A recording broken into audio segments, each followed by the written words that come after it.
Hello दोस्तों, कैसे हैं आप सब। उम्मीद करते हैं कि बड़े अच्छे होंगे।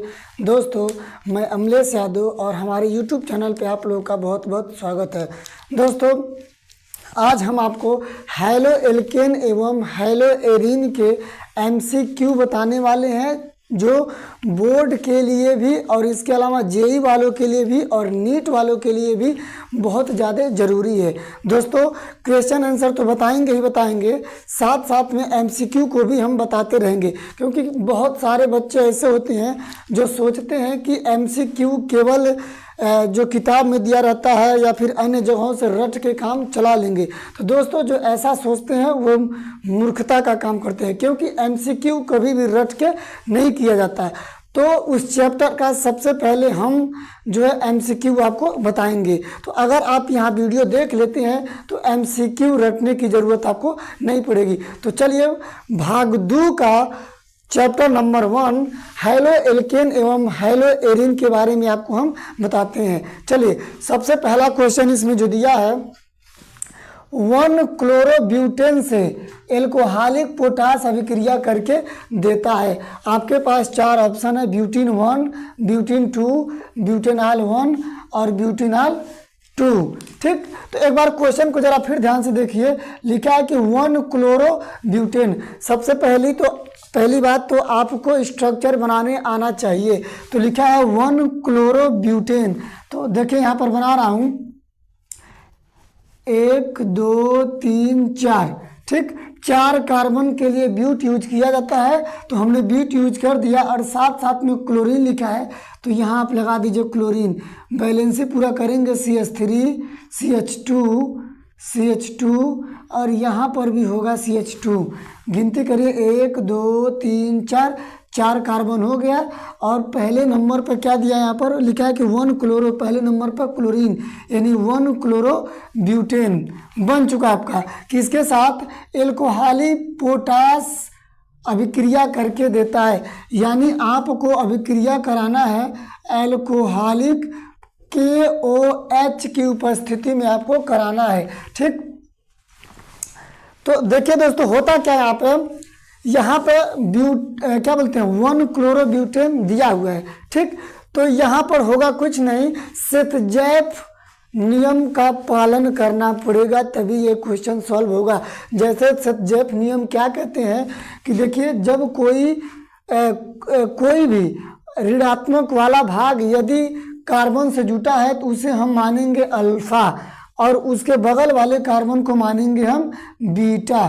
ठीक, तो सेतजेफ रूल ये कहता है कि अल्फा से आप जो ऋणात्मक वाला तत्व है उसको हटाइए, और उसके बगल यानी जो अल्फा वाला कार्बन है उसे हाइड्रोजन हटाइए, जो बीटा वाला कार्बन है उसे हाइड्रोजन हटाइए। तो अगर देखिए यहाँ से हाइड्रोजन 2 है, इसको ऐसे ना लिख के हम यहाँ पर एक H ऐसे लिख दें, तो अल्फा से हटाएंगे क्लोरीन और बीटा से हटाएंगे हाइड्रोजन। ठीक, तो अगर यहाँ से ये हटता है तो पता ही होगा आपके कि कार्बन और हाइड्रोजन में किसकी विद्युत ऋणात्मकता ज़्यादा होती है। यदि अगर यहाँ से हाइड्रोजन हटेगा तो कार्बन इसके इलेक्ट्रॉन को खींच लेगा, जिसके नाते कार्बन पे आएगा निगेटिव चार्ज, और क्लोरीन जो होगा इसके इलेक्ट्रॉनों को छीन के यहाँ से हटेगा, इसलिए क्लोरीन पर आएगा माइनस चार्ज और इन पर आ जाएगा प्लस चार्ज। ठीक, तो अगर ये दोनों निकलेंगे तो देखिए इस पर प्लस चार्ज आ गया और इस पर माइनस चार्ज, ये दोनों निकल के बना लेंगे HCl। दोस्तों यहाँ पर लिख दे रहा हूँ नीचे, ये लोग दोनों निकल जाएंगे तो HCl बनेगा। और जो मेन प्रोडक्ट होगा आपका, देखिए यहाँ पर CH3 CH2, उसके बाद बचा क्या है, देखिए एक H तो चला गया इस Cl के साथ, बचा क्या है CH। ठीक, इसके पास एक हाइड्रोजन है, और यहाँ पर जो बॉन्ड है बॉन्ड लगा दीजिए, और ये CH2, क्योंकि क्लोरीन चला गया, क्लोरीन के जाने की वजह से इस पर प्लस आया, और यहाँ हाइड्रोजन जाने की वजह से भी इस पर माइनस आया। आपको पता है कि ऋणात्मक और धनात्मक मिलकर एक बंध का निर्माण करते हैं, या फिर अगर ऐसे ना कहेंगे तब भी देखेंगे इसकी संयोजकता घट रही है और इसकी भी संयोजकता क्या हो रही है, घट रही है। तो संयोजकताएं पूरा करने के लिए आपको बीच में लगाना पड़ेगा डबल बॉन्ड। जब डबल बॉन्ड लगाएंगे तभी इसकी संयोजकता पूरी होगी। समझ में आया दोस्तों। चलिए अब इसका नामकरण देखते हैं। तो गिनती उधर से किया जाता है जिधर से डबल बॉन्ड नज़दीक होता है, 1 2 3 4। ठीक, तो देखेंगे इसमें तो क्या दिखाई दे रहा है, यहाँ पे 4 कार्बन है, 4 कार्बन के लिए होता है ब्यूट और डबल बॉन्ड के लिए लगाया जाता है इन। क्या हो गया, ब्यूटीन। तो इसमें पहले नंबर पे है तो आप चाहो तो 1 दे सकते हो। तो चलिए ऑप्शन में देखते हैं ब्यूटीन 1 कहीं दिया है, तो ये चौथा वाला नहीं ब्यूटीन 1 है, ये भी नहीं है, ये भी नहीं है, लेकिन देखिए मिल गया ब्यूटीन 1। यानी पहले वाले ऑप्शन में पहला वाला ऑप्शन ही क्या है, सही है। दोस्तों उम्मीद करते हैं आपको समझ में आया होगा। तो चलिए अब दूसरा वाला आपको बताते हैं, दूसरा वाला आपको कैसे करना है। देखिए दूसरा क्या कह रहा है, दूसरा ये कह रहा है कि CH3CH फिर दिया है Br फिर CH2CH3 एल्कोहलिक के OH का मुख्य उत्पाद क्या होगा, प्रोपीन 1 ब्यूटीन 2 ब्यूटेन ब्यूटाइन 1। चलिए जैसे क्वेश्चन दिया पहले वैसे ही सॉल्व किया जाता है। तो दिया है इसमें CH3 CH, देखिए CH पर ही जोड़ा है Br, ठीक, फिर उसके बाद CH2, फिर उसके बाद दिया है CH3, ठीक, उसके बाद लिखा है इधर एल्कोहलिक KOH। तो जैसा कि अभी पहले वाले में बताया गया आपको कि सेतजेप का रूल लगाना है, तो सेतजेप नियम यही कहता है कि जिस पर ऋणात्मक वाला भाग जुटा होता है उसे आप अल्फा मानोगे और उसके बगल वाले कार्बन को बीटा मानोगे। ठीक, तो अल्फा वाले से ऋणात्मक भाग और बीटा वाले से हाइड्रोजन भाग आपको हटाना है। तो चलिए देखिए इसमें क्या करेंगे आप, तो इसे अल्फा मानेंगे और इसे बीटा। तो यहाँ पर बीटा पर 2 हाइड्रोजन दिखाई दे रहा है, तो एक हाइड्रोजन आप खोल के लिख दीजिए ओपन। ये दोनों यहाँ से क्या हो जाएंगे, चले जाएंगे। दोनों जब जाएंगे तो आपका HBr तो चला गया बाहर, बचा है आपका CH3 CH CH CH3। उस हिसाब से देखेंगे ब्रोमीन जब भी जाएगा तो इलेक्ट्रॉन को लेके जाएगा, तो इन पर आएगा प्लस चार्ज। हाइड्रोजन जब भी जाएगा तो इलेक्ट्रॉन दे के जाएगा, जिस पर आएगा इस पर माइनस चार्ज। तो यानी माइनस और प्लस मिल के एक बंध का निर्माण कर देंगे, जिसके कारण बीच में क्या आ जाएगा, डबल बॉन्ड आ जाएगा। ठीक, और डबल बॉन्ड आ गया तो आप इसका नामकरण करिए। नामकरण दोनों तरफ से भी कर सकते हैं, 1 2 3 4। 4 कार्बन के लिए होता है ब्यूट, डबल बॉन्ड के लिए इन। ठीक, लेकिन दूसरे नंबर पर डबल बॉन्ड है इसलिए लगा दोगे आगे या पीछे लगा दीजिए 2। नाम मिल गया 2 ब्यूटीन या ब्यूटीन 2। देखिए ऑप्शन में कौन सही है, तो ये नहीं सही है, ब्यूटीन 2। ये वाला ऑप्शन जो होगा इसमें सही होगा। दोस्तों आई होप आपको ये दूसरा समझ में आया। चलिए अब तीसरा देखते हैं, तीसरा क्या कह रहा है। पहले इसको मिटा देते हैं यहाँ पर। तीसरा देखिए क्या कह रहा है, तो तीसरा ये कह रहा है कि हैलोफॉर्म किसके ट्राई हैलोजन व्युत्पन्न है, यानी हैलोफॉर्म किसके द्वारा व्युत्पन्न होता है।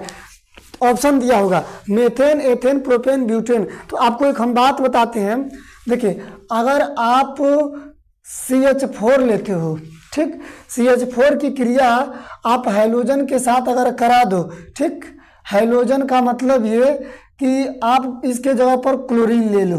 ठीक, तो देखते होंगे इसमें से एक हाइड्रोजन को विस्थापित करके क्लोरीन इसके जगह पर आता है। तो पहला स्टेप में बनता है CH3Cl, ठीक, उसके बाद HCl चला जाता है बाहर। इसमें का एक हाइड्रोजन एक क्लोरीन लेके बाहर चला गया, ये बन गया। तो एक क्लोरीन इसके साथ आके लग गया और एक 3 गो हाइड्रोजन, यानी CH3Cl। इसे बोलेंगे मेथिल क्लोराइड, ठीक, या क्लोरोमेथेन। अब इसी में से फिर इसको उठा के CH3Cl, इसकी क्रिया फिर अगर क्लोरीन के साथ बोल दें दोस्तों, इसको बोलते हैं क्लोरोनीकरण। क्लोरोनीकरण का मतलब आप तब तक क्लोरीन के साथ अभिक्रिया करें जब तक इसके पास से सारा हाइड्रोजन गायब न हो जाए। ठीक, तो इसके पास अभी 3 हाइड्रोजन है, ठीक, तो 3 हाइड्रोजन में से एक हाइड्रोजन को फिर क्लोरीन हटाएगा और इसके जगह पर लग जाएगा। तो अगर एक क्लोरीन हट गया तभी एक हाइड्रोजन हट गया तभी तो 2 गो बचा, और एक क्लोरीन मौजूद था तो एक क्लोरीन और आके जुट गया तो CH2Cl2 हो जाएगा, और एक HCl फिर क्या चला जाएगा बाहर, बन जाएगा डाई क्लोरोमेथेन। ठीक, अगर तीसरी बात करें इसकी, तो फिर इसी को उठाओगे आप CH2Cl2 प्लस इसकी क्रिया फिर क्लोरीन के साथ, क्योंकि क्लोरीनीकरण जब तक कराएंगे तब तक इस कार्बन के पास से हाइड्रोजन पूरा हट न जाए। अभी 2 हाइड्रोजन बचा हुआ है, इसीलिए 2 बार अभी क्रियाएं होंगी। तो चलिए, अभी 2 हाइड्रोजन है तो एक हाइड्रोजन हटेगा तो फिर एक क्लोरीन जुटेगा, यानी CHCl3 हो जाएगा, CHCl3 प्लस HCl। दोस्तों मिल गया वह प्रोडक्ट जिसको हमें इंतजार थी, यानी CHCl3 क्लोरोफॉर्म बोला जाता है इसको, या आप कह दीजिए ट्राई क्लोरोमेथेन। हमें इसी की चाहत थी और ये हमें मिल भी गया, क्लोरोफॉर्म। यानी देखो क्वेश्चन यही कह रहा था, क्लोरोफॉर्म किसके ट्राई हेलोजन के द्वारा व्युत्पन्न होता है, यानी 1 2 3 यानी 3 स्टेप में पूरा हुआ। किसके द्वारा हुआ था, सबसे पहले था क्या है CH4 को हम लोग बोलते हैं मेथेन। यानी इस तीसरे वाले क्वेश्चन में ऑप्शन नंबर 1 सही है, मेथेन। दोस्तों उम्मीद करते हैं कि आपको ये भी समझ में आया होगा। तो चलिए अब चौथा देखते हैं। चौथा देखने से पहले इसको हम क्या कर देते हैं, मिटा देते हैं यहाँ से। हाँ, चौथा क्वेश्चन क्या कह रहा है, तो चौथा ये कह रहा है कि निम्नलिखित अभिक्रिया C6H6Cl2 सूर्य का प्रकाश उत्पाद क्या होगा। यानी C6H6 बेंजीन होता है और क्लोरीन के साथ अभिक्रिया करानी है, लेकिन एक शर्त लगा दिया है, सूर्य का प्रकाश। यदि सूर्य के प्रकाश की उपस्थिति में कराते हैं तो इसका अभिक्रिया कुछ इस प्रकार होगा। देखिए कैसे होगा, आप बेंजीन लोगे, यानी यहाँ पर चलिए हम डायरेक्ट इसको बेंजीन लेके दिखाते हैं। बेंजीन का डायग्राम यही होता है, ठीक। यहाँ पर भी हाइड्रोजन, यहाँ पर भी हाइड्रोजन, यहाँ पर भी हाइड्रोजन, यहाँ पर भी, यहाँ पर भी और यहाँ पर भी हाइड्रोजन मौजूद होता है। यही होता है बेंजीन C6H6। आप क्रिया किसके साथ कराओगे, कहा गया क्लोरीन के साथ, ठीक। लेकिन उपस्थिति दिया सूर्य का प्रकाश, सूर्य का प्रकाश। दोस्तों याद रखिएगा, जब सूर्य की प्रकाश की उपस्थिति में आप जब रिएक्शन कराते हो तो इसमें ये जो हमने यहाँ पर क्या बीच में जब क्या लिखा सर्कल दिया है, यानी अल्टरनेट करके डबल बॉन्ड रहता है। यानी ये डबल बॉन्ड क्या हो जाएगा, टूटेगा और टूट के हर एक कॉर्नर पे क्लोरीन जुटेगा, ठीक है ना। हर एक कॉर्नर पर क्या होगा, इसमें क्लोरीन जुटेगा। क्लोरीन जुटेगा तो कैसे होगा, इसमें देखिए ऐसे करके इसकी स्ट्रक्चर बनेगी। यानी यहाँ पर भी हो जाएगा Cl, यहाँ पर भी होगा Cl, यहाँ पर भी Cl, यहाँ पर भी Cl, यहाँ पर भी Cl और यहाँ पर भी Cl। यानी इसका नाम क्या हो जाएगा,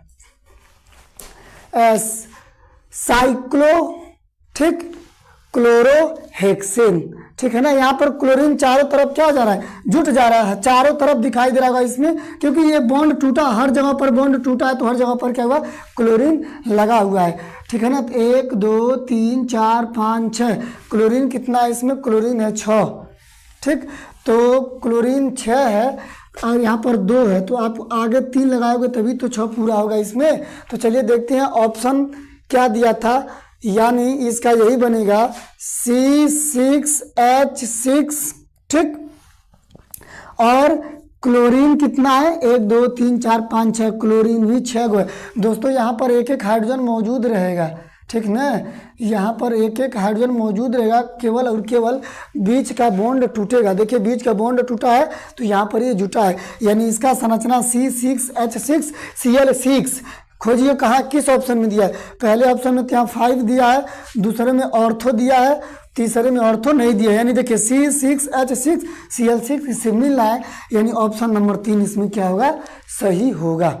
दोस्तों उम्मीद करते हैं कि आपको समझ में आया होगा। अगला क्वेश्चन देखिए क्या कह रहा है, प्रशीतक के रूप में प्रयोग होने वाली यौगिक है। यानी प्रशीतक का मतलब ठंडा करने वाला यौगिक कौन है, ठीक है ना।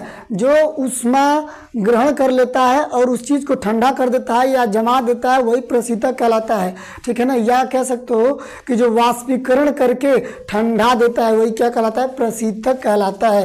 तो इसमें आपको याद रखना पड़ेगा CF2Cl2 ही प्रशीतक होता है। हमने क्या कहा, CF2Cl2 ही प्रशीतक के रूप में जाना जाता है। वैसे अगर कह दें इसका जो सोर्स होता है NH3 अमोनिया भी गैस होती है, और इसके अलावा सल्फर डाइऑक्साइड भी होता है, और इसके अलावा जो लिखा गया है CF2Cl2। ठीक, इन तीनों को ही आप मान सकते हो ये क्या होता है, प्रशीतक का बड़ा मेन गैसेज होते हैं। तो इसमें तो ऑप्शन दिया है तो हम कह देंगे इसमें यही सही होगा। ठीक दोस्तों, अब आइए क्वेश्चन नंबर 6 में, क्लोरोफॉर्म प्रकाश की उपस्थिति में वायु द्वारा धीरे धीरे ऑक्सीकृत होकर क्या बनाता है। तो चलिए इसको भी हम आपको बता दे रहा हूँ कि कैसे क्या बनेगा ये।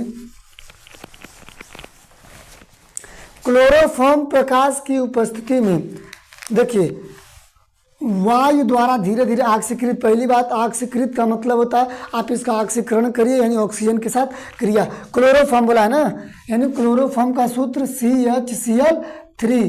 क्लोरोफॉर्म की क्रिया किसके साथ, ऑक्सीजन के साथ आपको कराना है।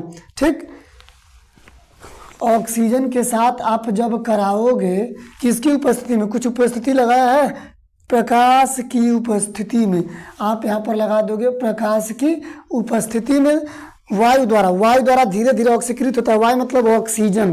ठीक, क्या बनता है तब, फास्जीन बनता है कि फॉर्मिक अम्ल बनता है कि फॉर्मिक क्लोराइड बनता है कि मेथिल क्लोराइड बनता है। ठीक, तो यहाँ पर हमको लगता है बनेगा COCl2, यानी इसे बोला जाता है कार्बोनिल क्लोराइड।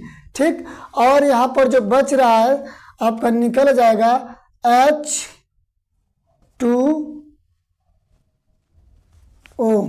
ठीक, अगर यहाँ पर आप ध्यान से अगर देखेंगे तो H2O निकलेगा कि नहीं निकलेगा। यहाँ पे अगर हम HCl अगर निकाल दे, यहाँ पे अगर आगे क्या लगा दे, 2 लगा दे, तो देखिए जरा बैलेंसी इसकी पूरी हो सकती है। यानी क्लोरीन कितना हो गया 4, यहाँ पर है 3, तो बैलेंसी पूरी नहीं हो रही है। तो हम आपको एक तरीका बताते हैं बैलेंसी पूरी करने के लिए। जहाँ पर आपको 3 दिखाई दे उसके सामने आप क्या लगा दोगे, 2 लगा दोगे। 2 लगा दोगे तो उस तरीके से क्लोरीन कितना हो गया, 6 हो गया। क्लोरीन जब 6 हो गया तो कार्बन कितना हो गया, 2, तो कार्बन यहाँ पर आप 2 लगाए ही हो, कार्बन तो 2 को पूरा हो गया। यहाँ पर क्लोरीन कितना हो गया, क्लोरीन हो गया 2 दूना 4, बचा कितना 2, तो आगे आप क्या लगा दोगे, 2 यहाँ पर लगा दोगे। मान लीजिए आप कार्बन पर 2 लगाए हो तो हाइड्रोजन पर भी तो 2 हुआ है, तो 2 हाइड्रोजन यहाँ पर पूरा हो गया। ऑक्सीजन जरा चेक करो, ऑक्सीजन यहाँ पर 2 है तो ऑक्सीजन भी 2 हो गया। क्लोरीन 6 गया तो 2 दूना 4 और 2 6, यानी सारी चीज़ें बैलेंस हो गई। इसको कार्बोनिल क्लोराइड कहिए, या इसका एक और नाम होता है फास्जीन, जो एक जहरीली गैस होती है, एक विषैली गैस होती है। इसका उपयोग निश्चेतक के रूप में भी किया जाता है। यानी इसमें जो ऑप्शन में सही होगा, कौन सही होगा, फास्जीन कह दोगे। क्लोरोफॉर्म जो होता है ऑक्सीजन के साथ क्रिया करके फास्जीन गैस का क्या करता है, निर्माण करता है। दोस्तों आई होप ये भी समझ में आया होगा। अगला लिखा है कि क्लोरोपिक्रिन का फार्मूला क्या होता है, या क्लोरोपिक्रिन है, ये है कि ये है कि ये है कि ये है, इन चारों में से क्या है। ठीक, तो आप याद रखोगे क्लोरोपिक्रिन का फॉर्मूला होता है CCl3NO2। इसमें ऑप्शन नंबर 2 सही है। ये बातें आपको याद रखनी पड़ेगी। क्लोरीन 3 होता है और जो नाइट्रेट होता है 2 होता है और कार्बन की संख्या 1 होती है, तो ऑप्शन नंबर 2 इसमें सही होगा। तीसरे की अगर बात, 8वें नंबर क्वेश्चन की अगर बात करें तो देखिए 8वें नंबर लिखा क्या है, चलिए एक बार पढ़ते हैं, पढ़ के बताते हैं आपको कि जब क्लोरोफॉर्म सांद्र HNO3 से अभिक्रिया करता है तो क्या बनता है। यानी क्लोरोफॉर्म सांद्र नाइट्रिक एसिड, चलिए देखिए क्लोरोफॉर्म तो यही होगा CHCl3 प्लस सांद्र HNO3। आपको सांद्र लेना है, ये आपका क्या दिखाई दे रहा है, सांद्र दिखाई दे रहा है। HNO3 के साथ अभिक्रिया करता है तो क्या बनता है, तो इसमें जल बाहर निकलेगा, क्योंकि साफ साफ दिखाई दे रहा है यहाँ पे एक हाइड्रोजन यहाँ और एक हाइड्रोजन यहाँ, जिससे आप निकाल दोगे H2 और इसमें से एक ऑक्सीजन निकाल दो, जल गया बाहर, बचा क्या, एक बचा कार्बन, ठीक, और क्लोरीन बचा 3 और इसमें से एक ऑक्सीजन को निकाल दिए तो बचा क्या आपका 2, ठीक, यानी CCl3NO2 बना आपका। यानी इसमें ऑप्शन, किस ऑप्शन में ये फॉर्मूला दिया हुआ है, देखिए क्या बना है, CCl3NO2, यहाँ पर 2 है, यहाँ पर तो 3 है, यानी इस ऑप्शन में आइए जरा, क्योंकि आप इसको चाहो तो ऐसे भी लिख सकते हो सी। अगर NO2 को लाओगे बीच में तो इसको आप चाहो तो कोष्टक में कर दोगे और ये Cl3 ऐसे भी लिख सकते हो। तो ये ऑप्शन दूसरा नंबर से मैच करा, इसीलिए आप कह दोगे इसमें ये सही होगा। दोस्तों आई होप आपको ये भी समझ में आएगा। चलिए एक आखिरी क्वेश्चन केवल बचा है, क्लोरोफॉर्म का प्रयोग होता है तो पहला एक कीटनाशक के रूप में, एक फफूंदी नाशक के रूप में, तीसरा दिया औद्योगिक विलायक के रूप में और अवशोषक विलायक के रूप में। तो याद रखिएगा क्लोरोफॉर्म का प्रयोग हमेशा होता है औद्योगिक विलायक के रूप में। तो इसमें औद्योगिक विलायक के रूप में कौन है? ऑप्शन नंबर 3 है, तो इसमें ऑप्शन नंबर 3 सही होगा। दोस्तों हेलो एल्कीन एवं हेलो एरिन का ये पहला वीडियो था और इसीलिए हमने इसमें क्या केवल MCQ के क्वेश्चन कराए हैं। अब इसके आगे वाला जो वीडियो आएगा उसमें अब आपको इम्पोर्टेंट क्वेश्चन बताएंगे जो बोर्ड के दृष्टि से बहुत ज़रूरी है। तो दोस्तों हमारे इस जो वीडियो बनाए हैं इस वीडियो को लाइक करिएगा और चैनल को शेयर करिएगा। मिलते हैं अगले वीडियो में, तब तक के लिए धन्यवाद।